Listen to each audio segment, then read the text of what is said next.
back and let's just jump into it. Welcome to Grown Tired and Trigger, and I'm your host, Justin Nicole. Enjoy this episode. Why did I create the podcast Grown, Tired, and Triggered? The main reason was because I was just fed up. And I was like, let me get this out. And I'm using it as sort of a therapy to me, but also helping others with real life situations that may have had the same issues I've had in my life or not, or just people that are growing up in life and they're developing it and they're not too for sure about certain things. That's pretty much what Grown Tired is Triggered is for. Just to talk about real life shit. When you're working, raising a family, being an individual, being yourself, being a parent, a wife, a sister, a daughter, a mother.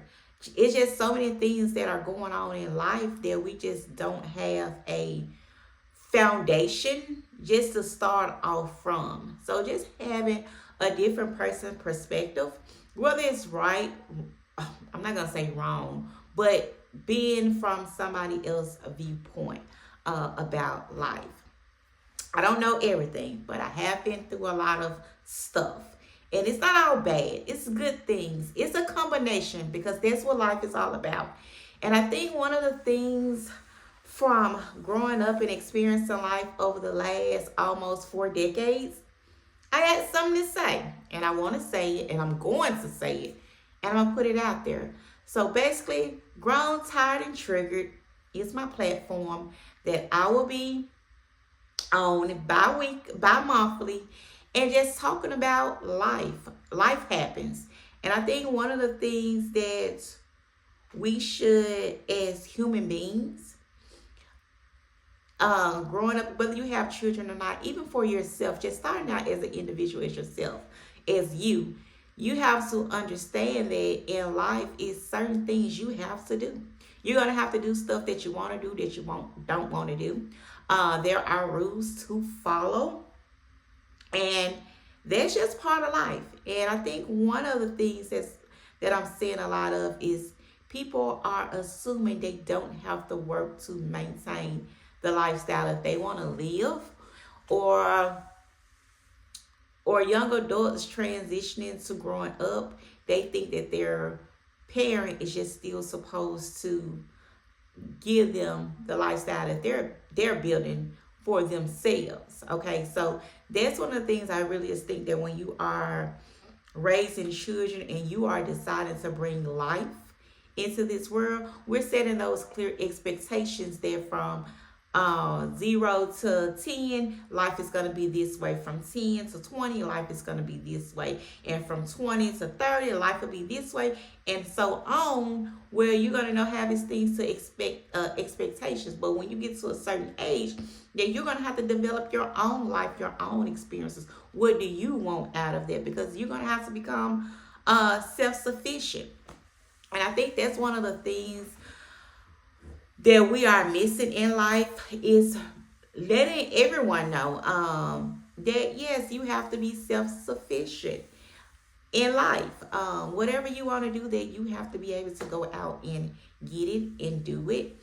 When you become adults, if everybody would choose to live in a family compound, it needs to be understood that there are bills here that has to be paid. Light has to be paid. The mortgage has to be paid. Property taxes will have to be paid. If you want to eat, you have to supply food. Everyone wants to live on the money that they're making. People want to enjoy the income that they're making.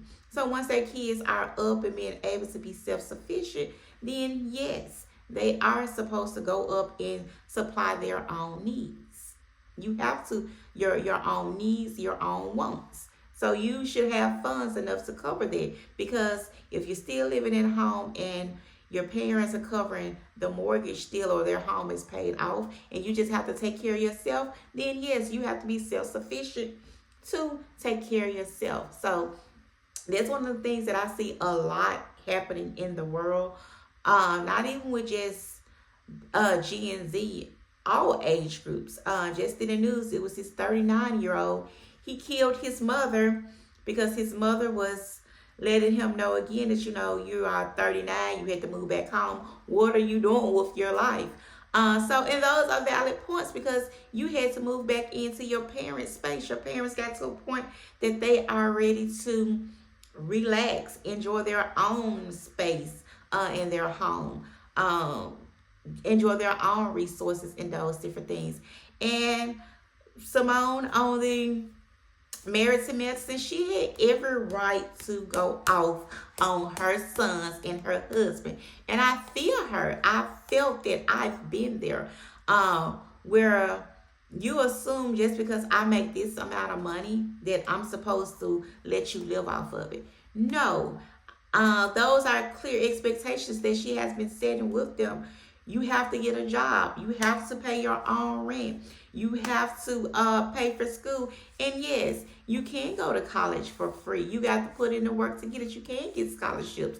So it is different avenues to get there. And I think when parents set up those clear expectations of how you're going to get there, then yes, that's right. And she is correct. Some of these individuals feel like they are so entitled to what the parent has. But they don't understand that the parent made sacrifices to get to where they're at. So you are actually living their lifestyle. So once I get you to a certain point, you have to create your own lifestyle that you need to maintain. This is my lifestyle. This is your lifestyle. We are not the same. And that's one of the things that you're not on the same level field. Just like, for instance, in my own personal life, my mom has her lifestyle. She makes this type of money. That's her lifestyle. So I wouldn't want to say, well, mama, you do this, you got this. Help me out like that. Okay, so if you get in a bind and you need it, yes. As a parent, we'll be there. We'll get you out that bind. But not just you just want me to give you everything I'm working for. No, it is not like that because I have plans and dreams for my own aspiration. And one of the things about it is that when you become of a certain age, and we have all been there, it has happened with your grandmama, your great grandmama, your great great great grandmama, all throughout time. When you feel as though you're matured enough, hey, I want to go conquer the world on my own. Yes, you go conquer the world on your own, but then you are not to be a crutch on someone when you are able bodied to go and do it. So yes, I'm that same way when it comes to raising my children. I set clear expectations when it comes to them. I'm not gonna sugarcoat it. This is the real world. When you leave here, you turn 18. You're gonna have your own mind to do whatever you want to do because you're gonna be quote unquote, as the real like to say, legal. And when they reach that legal age, it really ain't too much. You can tell them at that point, but you're gonna continue to pray over them and those different things. But before they reach that 18, you want to make sure you're providing them with a strong foundation. And then if you know that you're doing what you're supposed to do at home, teaching them and training them up, and they still go left or right or around a corner, let that be okay because you're not gonna be okay with it, but you got to be okay with the idea that you did your part as a parent to raise them correctly. And you continue doing those things because that type of things can add stress upon to you. And Simone was absolutely right when she said, I may not see you graduate from law school because I may be dead. So I'm spending you out on my money and I may be dead because she's going to be dead because she's going to be stressing out trying to pay for law school. And that's the thing. Did you go look up and see how much law school costs, boy? Law school is expensive. So that's not fair to provide me with put that burden on that person, on that parent, and you can study hard or get scholarships for it. It's a million ways to do it. And they may have didn't do it that way. They may have had to find out the hard way. But there are ways out here. And it's gonna be up to you. What do you want to do? And it really pisses me off when people like say, well, the somebody else does this for their kids, somebody else does it, and they may do, and that person may do. Don't compare yourself to the Joneses or the McKnights or whomever, or the Franklins down the road, or the Higginbothams, or whomever you want to compare yourself to. That's not right, because your parent has their own idea for their own money. So if they're gonna pay for you to go to school, get your bachelor's degree or whatever, be efficient in doing it and don't waste their money. Go to class, get the A's and B's. If at that point, you got to do what you got to do if they're paying for that education based on them having a higher income. So I think that was very selfish and entitled. I've had that conversation also with my own children, that entitlement mindset. So that's where she is. And Simone and their other parent, they were tired and triggered, and the truth had to be out. So that is basically why this podcast is here, grown, tired, and triggered, because it has to be stated. Even a few days ago, I was in the grocery store in the Family Dollars, and it was an older lady. She probably was about 70, and she got the phone call. She was in there talking to who was on the same aisle getting the pans, the aluminum pans to cook for Thanksgiving.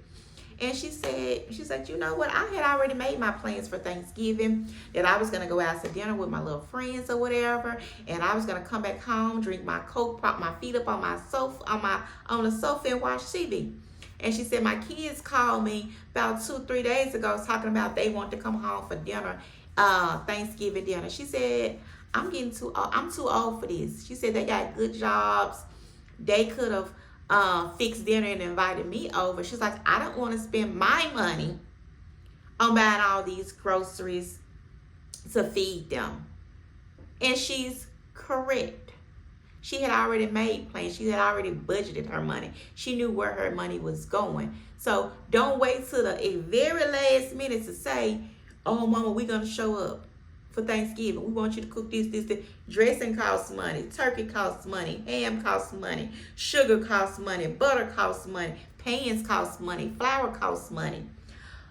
All of that costs money. Velveeta cheese costs money. The macaroni noodle costs money. The greens cost money. Everything costs money. Everything has a dollar sign attached to it. So y'all trying to put her out of $200 at the last minute that she did not budget for this. What you could have said differently was, Mom, we about to send you the money, or we'll place a grocery order. Have the grocery sent to your house. Can you cook it for us for Thanksgiving? See, it would have went a different way. That's where one of the things, especially when you're a parent or a caregiver or whatever capacity you're serving, that people are getting misconstrued. No, they have a life. They want to live their life. They've already invested that time. So pretty much that was my rant. I'm sorry I went off. That's pretty much how Grown, Tired, and Trigger podcast happened. That it was just a lot that needs to be said. The truth, uncut, not none of this over dramatic, ratchet stuff. No, this is real conversations having. This is real discussions. This is real life value that's going to be talked about on Grown, Tired, and Triggered podcast. And that's a wrap. Thank you for joining me for season 1.